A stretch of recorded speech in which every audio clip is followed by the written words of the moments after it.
My name is Jeff Allen, otherwise known as Yogi. I am the key grip, gaffer, art department, craft service, and set medic in the motion picture industry. Today I'm going to sit down and be interviewed by Brandon Potter so you can learn a little bit more about myself. Alright, so tell me, how did it start? How did it start? Well, back in 1999, I always wanted to work behind the camera, but didn't know what to do. Okay. So, I came to LA, I moved from Redding, California, brought my whole family down here. Oh, wow. And I saw an ad for a PA, and I didn't know really what a PA was. It was a production assistant. And it was no pay, but it was copy, credit, and meals, which we all know today means nothing. Yeah. So I volunteered. I worked for about 3 days living in my car out in Agua Dulce in the middle of summer.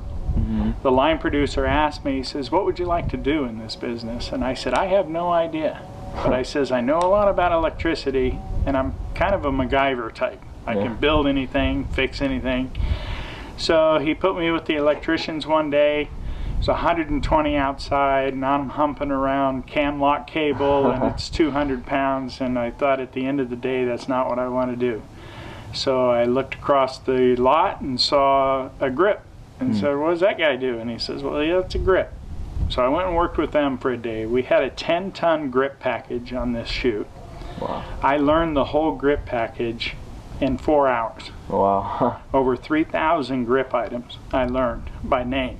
Uh-huh. The best boy grip got pneumonia. So I got to slide into his place, got paid $100 a day, and got a hotel room. Well, from that day on, I've been working in this industry ever since. I stay busy as much as I can year-round.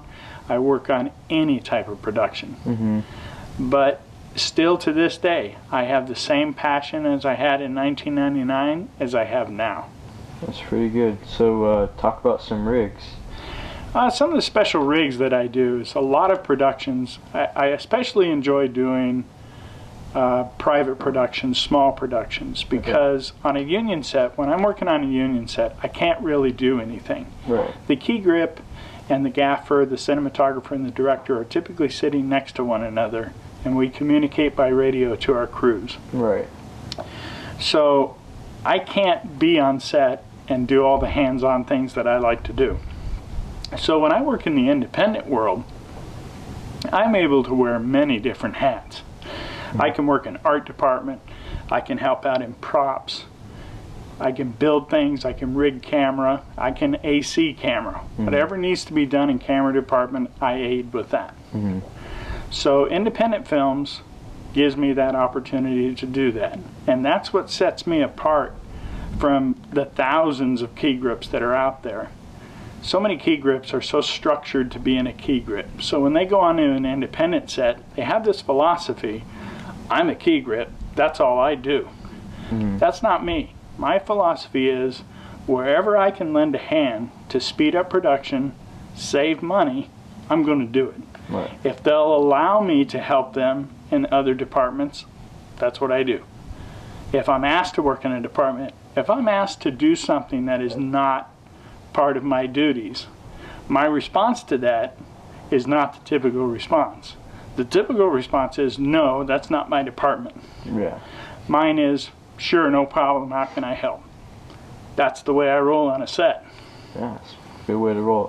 So talk about like your latest work. The last movie I just completed was up in Salinas, California. A movie called Hellhole. Okay.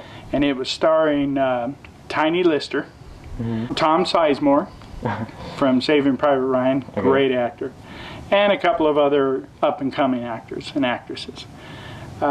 Basically, what my job was on this film is I was hired on as the key grip, but soon did I learn, when I got there, I became the art director. So I designed the cave system. Okay. And then they had construction people come in and actually fabricate it on my design. And as you'll see in the video, it turned out quite well. We shot this in one single location. Oh, wow. And it's fabulous. And it's in post-production right now. It'll probably take a year to edit. I was a key grip. I was art department, art director. I was also the special practical effects. So I did all the fire all the flames. There's 2 cave-in scenes in the movie where you see the caves cave in. Mm-hmm. That's my rigging system, where I rigged a cave-in system. And the dirt and everything actually fell on the actors' heads, but it wasn't dirt, it was peat moss. Oh, wow. So it's really, really light. Yeah. And then I mixed in wheat flour to give the dust. Okay. So we did this all on the fly without the budget for the real stuff, and so far it turns out great. That's good. So how did you start, like, in the film industry? What do you mean, how did I start in the film industry? Like, how did you want to pursue this career? You know, I didn't know what I wanted to pursue. I just had a fascination with movies and how they're made, and always wanted to know, always wanted to go on a set. You know, I was one of those guys that when I would be in town and I'd see a movie being filmed, I'd try my darndest to get as close to that set to try and, you know, meet a star or find out what's going on. Yeah. And just did not know how to do it. And I just persevered. When I moved down here, I was determined some way, somehow, I was going to get on a set. Mm-hmm. Now, that company that I told you about in 1999 that I started, that was the Asylum. Okay. Believe it or not, after 23 years, I am still doing films for the Asylum. That's pretty good. It's one of the few manufacturers left in the film industry that are still around. Mm-hmm. It's still the same ownership, David Latt, Dave Ramaui, great guys, and they're still making B-horror films, but hey, they got distribution. People can say what they want. I love working with them. I've always been treated very well with that company. And then, of course, I'm a freelancer. I work with any production company, any budget. And then, you know, occasionally I get the union gigs. I don't do big union films. Mm-hmm. Too much traveling. Yeah. That gets old after a while. Yeah. So I do a lot of commercials still, a lot of music videos. Mm-hmm. What music videos have you worked on? Oh, wow. We did a couple of Eminem videos. Oh, wow. 8 Mile was one of them I worked on. Katy Perry. Mm-hmm. Let's see, I got a music video coming up, which I believe is Drake. Okay. Is a music video that's coming up. Madonna did a music video for her up at her castle up in the Hollywood Hills. Wow. There's quite a bit. I did a lot of commercials for Anna Nicole Smith. Mm-hmm. She did a diet pill called Trim Spa.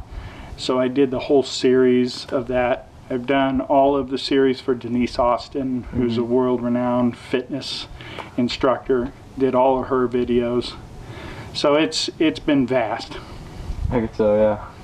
Can you talk about some of the car rigging that you've done before? Yeah, some of the special car rigs is a lot of productions, especially independents, they can't afford hostess trays and hood mounts and such like that. Right. But a lot of times they want to get these shots because it really is essential to the story. Mm-hmm.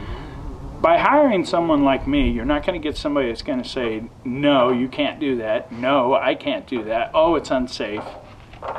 Right. It's going to get done, and it's going to get done in a safe manner and a timely manner. Mm-hmm. As you'll see in these photos, I have rigged several vehicles with no hostess trays, no hood mount.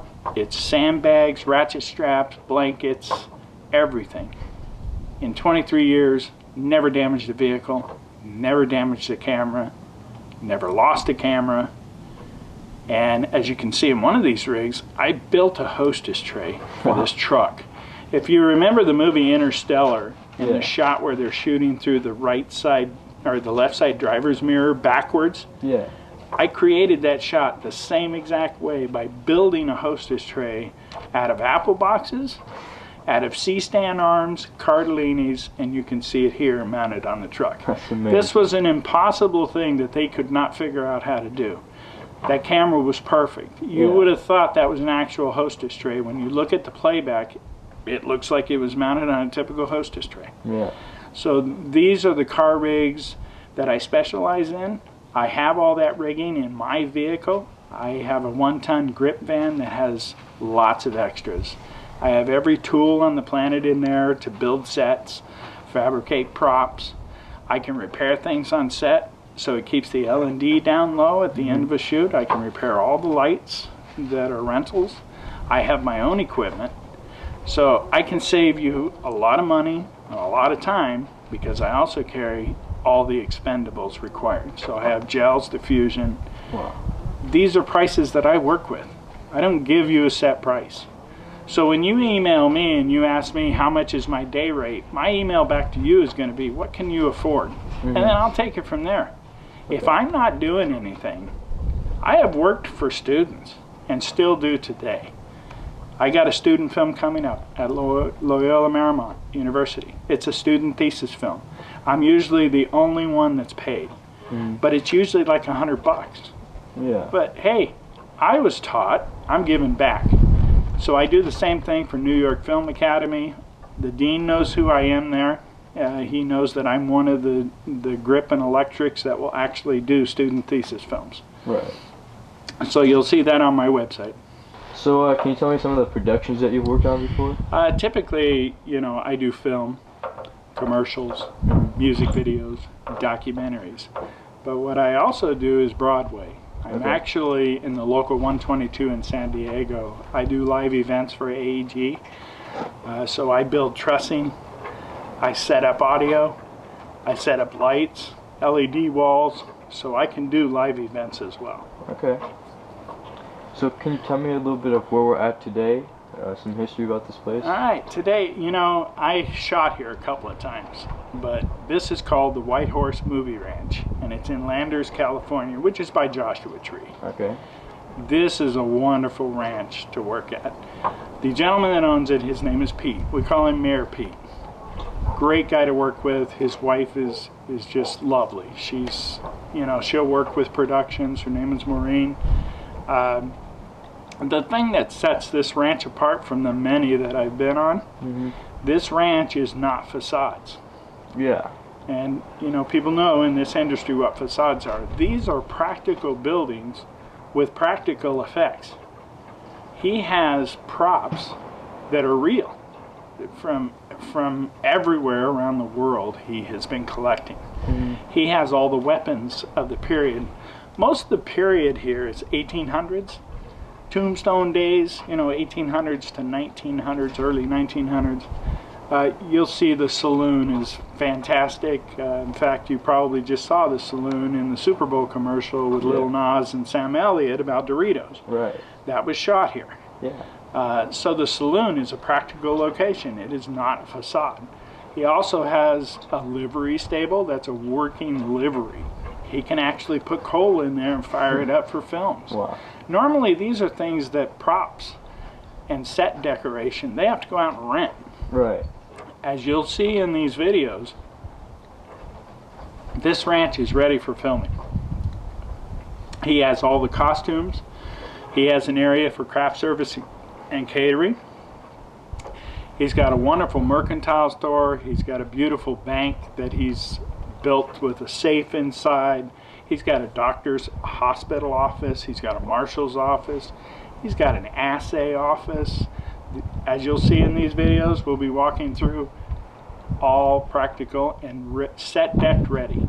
Wow. His wardrobe is in a giant building all by itself.